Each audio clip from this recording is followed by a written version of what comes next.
damsela kimutu theya ei koyu ha chungnung patin thangwa na kahin pima sapinin tuni video cham chaya lungke ya nevet pi ding in kahin timi kele kimi kaung ki holim ding ka ga channel hon holai chu no ma mi ptm ti ho chule amayong hi flight da he a sponsor chu mi ki de hin na chong chu koiham ti hon shading aban ting le ama sign ichi comment na bol hi kan sim do na hon phat hungum dinga hin ichun comment ana do num ho hin dongin lang ilechun aban video tiang hamle ken jong chi comment ho sim do na phat chu kan man hon dinga hi ti yong hi ama san kan het sa ki duwi kimi to hin tu chung chinai ka khul jin da hon hi a short le in na YouTube channel hin short ta khat video cho sim ding an chang na a umin ngain la bo jun kan sim zo zai pun hi jong le channel hin tam ni khat le video thum chang li chang hin pe yong chu nom loi ji chin ni khat le hin ni ho ti hin kan heng en na e di chun hong chalin to he azani video pa chu in kal hun na video hung hi he tan to he ke pa thu se na ti de ham koi chu ke pa thu se na hung zawa he de ham ti video invet la di wa hin to lo na comment ho kan sim do ding yong chu kan het sa na hevin comment hin ji win lang he chu hin tu chung ka holjin na lon hi kimi kan do masangin ha ta in kalalin ke hi ipiha kalha sam to hi le gari chung to ka boin flight longo cho thil chom hi le laya pada mizoram ge ho hi gari chunga ke to chu ha le jing in ke ding in athing thinga se chun top henei loading chuna ha sadi sadin na hi chu ha na hin chele amun lang chu chinai to i ho hi ki man cha dan neu cha khat ti dam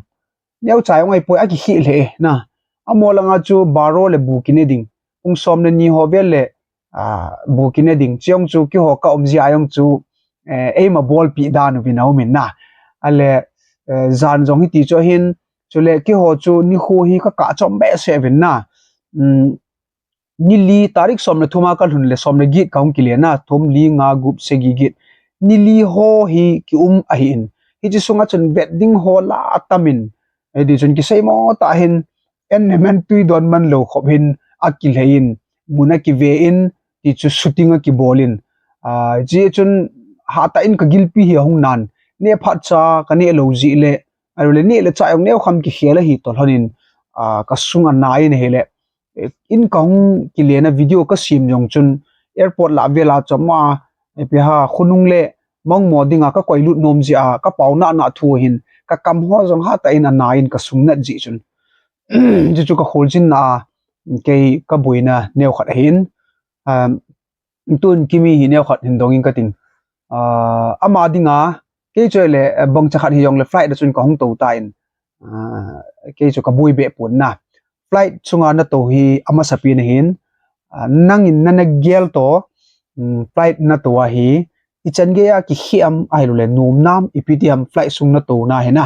muyang na hong i muin nom ta na hong yong na hong i muin na to masat pi na hin ipt na gelam flight sung chu te chon min ani sei ja cho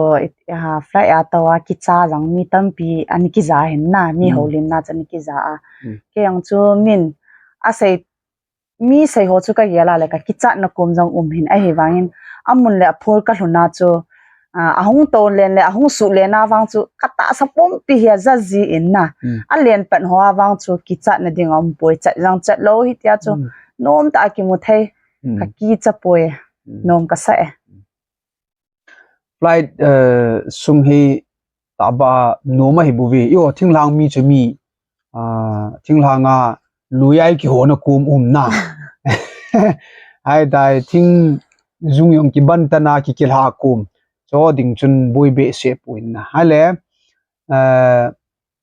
amun igachi na wa na igachi na wa dinga chu monizar ham hi ki ve hin aji chu album shooting adinga hoilai nom da mi ptm ti chu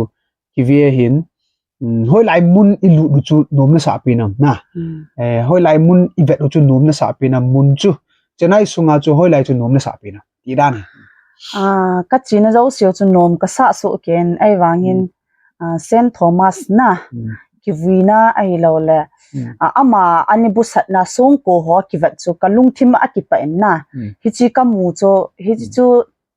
ka ki pa na pen hi chi lai ka mu cho a second na cho hi le anom langa hi sei dinga le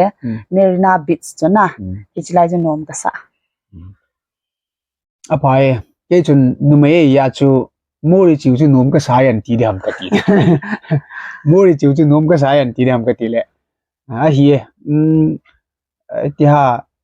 mu kha lo wa dinga chu tui khanglin pangyang chu mun nom khada hin na Marina Beach yong anomin na ban le na sai bangin Thomas tauna man na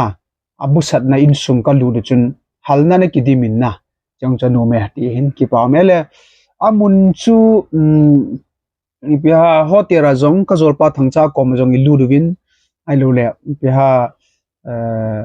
beach pangayang chun thilong ni ve am chan nan chana ni lama ki sei ta han nang le ipi inni au chu tuina sa pi na asanga chana hot ice cream yong ni au chula hot ice cream yong ni au ya chu ipi ni au chu tuina sa pi na chilaya tui ka sa chu kai kong ki kang cho ka du pen ju ka du kai kong chu ka du je vin ka zol pa hotera yong chun kai kong ka ne du he ka ti vin na kai kong ka ne vin aban le tui khanglin panga yong chun nangin kai kong na cho sala na kai kong ki min hey tam nan chu khu ja pi hin ti na atama tam khat pi chu zali nan chon simwang sim a ha thimin hi jong le chiang cha tu ye na kai kung jong chu ata ba tui tho hi tu khanglin panga kiu man lang leong kine ne mei thi na e chu hin i sei bong win tu chung flight hi sang som ni le sang ku le zakhala som sigi le chiang thum na sang som ni le sang ku le zakhala som sigi le chiang thum hi e nia dinga up down na flight hin cha hin ipiha sponsor na nei na koina ti te yamin chu help kim singsit na kim singsit kangpu pi ho hin amma le ain sungmi ten kimi hi sponsor abol we na len na pathian thil gon hin ke ni kilop tun tuna chi nu ma na am chan nan chu ki gonga chi jong ka hilhon pun pathianin ozepu hopu la an pia na cha ko na chu amun le phat to ki tu chara ding an gun ti chu ko hila hinna krista zala chan chan chun a hu hingding hi ati pa chu Saint Thomasin mi thing Thomasin a hin khuwa chan zala mi tam tan hu hingna akimuna mun chu ala to ki tu chara hi pha da pathianin sponsor an bol sa na ho oi pu ho pu le an sung mi te ho hitia chu ga ki kal sung ding a hungum pha na chu ke hin ka chang se ami ve si ka hi to chu chan ka hung ding chu ka jinu yong kan ki puya pha ham ti chu ken yong ka ga tip le aman yong in nu pin ti chu ka tip dan choi le ka jinu a chu ken hin pu do na nge na kolanga ne le cha thil chang dang dang ho chun hon bol jong le chun flight ho chu ken hin pu do pi na nge ka ti hen kein pu do dinga ka ki gut jing lain ichi ka u nu hon na ukim le azipa hung khulai lengin ka kholjin ding thul hon chu ne khat details diwana ka ga phun hon le ama nin jong ka te chu chan po ding na hi hon le somle payong na ngai chat hon ding tu lai bui lai hi to hoi lai la somle pai la ning zo pun tin tampi la ni ki pi zo hon pun tin hi chi fly ading be chu ki pangta ta an tin sang som le sang li le zanga chu in ka pi pai hana na cha chu flight ticket ka ka wa ti chu ka kal sun wa hin ki pau mama jing in lunglin ta ka ji to ka kal sun theina dinga pan hin la tiu te na kim le kim sing sit le ain sung mi ti ho chung ki pa thui sevin pathenin a theibu han lang chule amuna kuchalang ka ga china dinga su mil mo chu pastor pa jong a hin enge sponsor te le ipidi sei di ha la sim te choi le thil chu mai tai na amo choi la pi nei tai na amo chu sponsor sei lewa ma ngai ta na mo choi la lo theilowa amo ho to gun na dung zu ya na ki kal sunga hin amani choi le iki pa we haji chu amani jo la pi tan se ra taute hi chu chunga pan hin la pasor pa hin na pasor pan na sa ta en azinu to azinu jong ne la cha sim chu tui thei ma jing na he ti chun azinu jong fal ta hin pasor lalboy na pasor lalboy la zinu amani jong paum le jing acha te ni jong don lo khobin acha te ni jong exam ani hin hi jong le amani sangin jong ki ho chi puile jing win na mun ei hil chi pi win tu chung I chenar ba yong chun pasal pan na sa tai munan hil chin in na cho bang hi tabanga kineu sa pasal bang chu ki wang hi tin ka sei no min na ei tabang khat na ima cha hello ei tabang khat ta ki vo ma ini ngai chan ho chung in sei pi ji ti ho bang chu pasal hi tabang chu ki mu kha be lo na mu yong ka mu kha pon ama ta kong ki vo chu nom ka sale jing na ma len sumi te chung ki patu ka sein chule ka sung wa gari ei pu do pi pau ama hin na min le na hin amalin sumi te chunga yong ki pathu ka sein ichigo chu hilobin jong ka sumun ennien jong ai ko te na mo family chu pam ka heta pun amon jong ennien ai ko win ini chen ennien ka chi na chele amuna chun naute tu te ho ti dam pasa api yong ano mo win KWS ka ki khom chun tu te naute ho yong chun ka te heno chibi hung bol win chai don pi win nom ka sa ve na ni chu hin ye pa min hilam ka hung thon chu ke niong kalala kalal hon hin a YouTube ma chu zania chu hung thonga ki thu hin thing thing a se ding ha chu so na hung ki lung hi ta ai wanga chu ki chola akilal ji a chuna ta he video ho yong hung ki heng chai hi pha na chu in thun na ai lo le chinai I china wa ki pa thu chu tu video a he ki sima hi in ki pa en ka cha ti ho jong dam share selin pathin in event bit pi in church evangelist ka hi chila jang phaya na e chen hobung pi ti hon jong ka pot do na taw na ai zui na ho hin pathin na sangin tunin dam selin in a kilhungen khalani chen lungim diwa hin te se te ni to ai a han te ni na apile pu bo to ham na ti diwa hin kimi naw nu cha chan jong au min na ama chunga yong ki pa thu ki sein ji cho man jong ke ni holanga hungum han jong leng chapong hona bui pia na sata ana si sa hin apujong ta sa damo sa ki dal ha hin chia hin epe ha chapong ho ana vesuya cha chan chung ang ki pa thu sei lo the hi pui na ama ga min pha in che hin tin ka ki pa ma jeng in tu chung ka china no nei zui win khama Thomas busat no kan ka mo jong chun hon jong na hal video ka ta sanin eti ai zui ho zo si chunga ki pa thu ka sein ipia I sei ding about ipiuma comment hung ki simdo ding ai jin comment ji dan yong ching theu tin na cho hin flight ai pu do pi help ki kim len sumi te chunga ki pa thui sei tan sei ding alom cheng sponsor te hi in chule pasor pa hin gari ai pi te wa hin en ai ko ho hi in chozo se hi ki pa thui sei ven khada wa de kan gial do ji pi ha mi tele ke hi church evangelist ka hi dal honin khusunga hin munjo siabang chun ka sei puin na sat lin guite na ama le en sungmi te ka chi do kon cha khada chu kimi na sa minulol hin ki ti chu sponsor bolte na sat lin guite ina chun hichilla chu thin so na ti dam ka gamangu win cha chun ke yong jingle chennai chiding ka hita jin hi zui thin so do ba taw nei manwa il ha do o phai tia kaga seina chun ichi usat khulen ka usat khulen le ain sungmi te chun lam kala na chanot na chadon na ding atin sangni gpi ip na ichu o itiong kaning ling sele na ichu ka kipa in chadon na ding go hilen izanum khain ka phat chompin ichu satlin guite len sungmi ten ka chadon ding a sangni ip yong chuna kipa thu seina hulang ka khuljin sunga min pha dinga lom cheng itia isia chu na zor pa jang kwam ka zor pa chu hel hong cha la ni sei tam ni so chune e chu ka zor pa hotel yong chu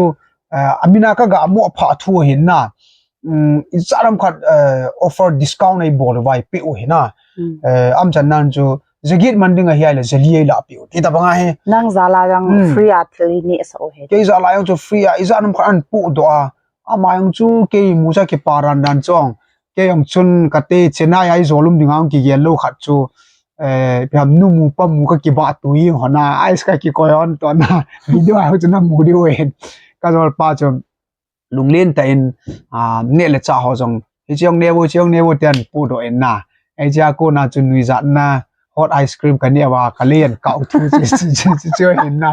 ama chen epp ne thei chi ki ma chi ne sa nom ye wa chu ai chu hot ice cream hong jan pu do ana ne sa ai kaliu ka kyo chen ice cream ki tin na nga chu vot na ta tira na ka bo do le kaliu yong ka chi ka zor pang chu su mi thei lo ka da hinai na ni chu hin ko ham min pha the na chu le ka hung vai hun na hin ki paum ta in chi khutul na hausa pila hausa puin vai hun na cha khat ai cha pum khat in hausa pila hausa puin hung vai hun thanen taw na hung ban pi thanen amani a hian chule Amy Evangelist Fellowship kiti EEF chairman pale secretary puin vai hun na hung nei thanen chairman puin Sprite bomnin ta an chon secretary puin Coca-Cola bomnin ta an chon na heni chen yong vai lunin chairman pun taw nei man pin ama na chi masa in phat bi taw na ni chan na secretary pu aum danin aman yong taw na mang na vai lun taw na hong mang hi mi thum aban le khat yong chi pi ta he pu thong lo ni li pu thong lu nin jong vai lun na taw na yong man pi na mi li heti hin vai lun na kin jong ahong mangovin ka ki pa in chi video jong hi EEF hon hung vai lun na EEF lam kai pun hung vai lun na hi kimi to kan lun hanin to hompi chule sopi EEF chairman pu Amy Evangelist Fellowship chairman pu hin azinu le chapa chule EEF secretary pu hin thama to azinu le achanu amo chengin thei tui khum ling set ser khat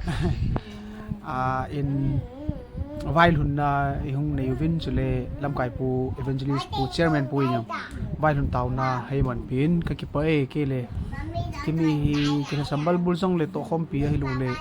ni ngai lu na ka chang honin ai ki pa pi hon le hung taw pi hon ho